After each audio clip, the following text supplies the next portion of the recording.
tayo. Okay, so ito yun. Sa Filipino, so ito yung ito yung parang normal lang na pagsusulat. Nakita namin na mga ibong lumilipad sa taas.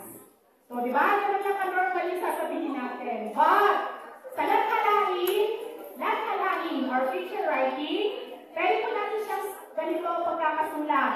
Nasilayan namin ng mga ibon na kahit tayo kung lumipad sa ilalim ng mga alapakat. Yan. Ganyan po ang pagka-picture. Ibig sabihin, you are going to tell a story na. From the simple sentence po, gagawa niyo na po siya ng kwento. Okay? Next po. Ito. Tingnan ko ang magandang batong babae na nakaupo sa gilid. So, very normal lang no, pagkakasabi. Ngayon, in picture writing, ganito po natin siya pwede natin siyang sabihin. Isang batong babae ang ayaw pagmasdan na aking kasilayan habang nakaluklok sa pulo. O, gano'n na po siya. Medyo may kalaliman na po ng mga words. Ayan. Next po. So, yan po yung pagsisentence natin. Pwede po siyang lead. Ito po yung sa pamaga. Title po. Paano po tayo gagawa ng title? Halimbawa, tungkol sa gutom. O, simpleng gutom.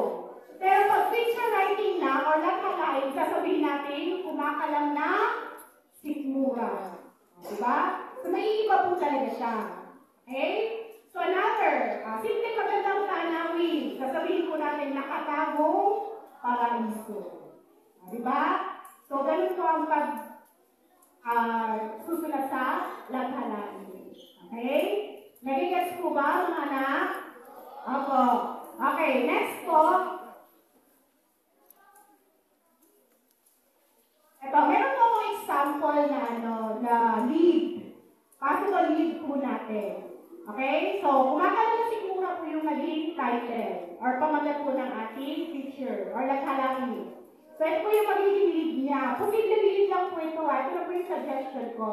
So, bawat tao sa mundo ay walang humpay ang pagbabanat ng buto upang matugunan ang mga pangunahing pangangailangan.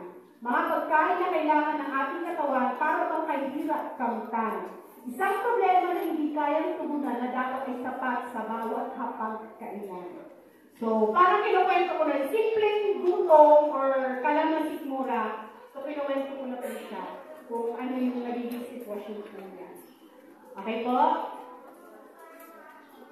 Okay, so ngayon po, hindi po tayo ng konting tips mula kay Sir Jong. Ay, okay na ba si Sir Jong? Sir Jong,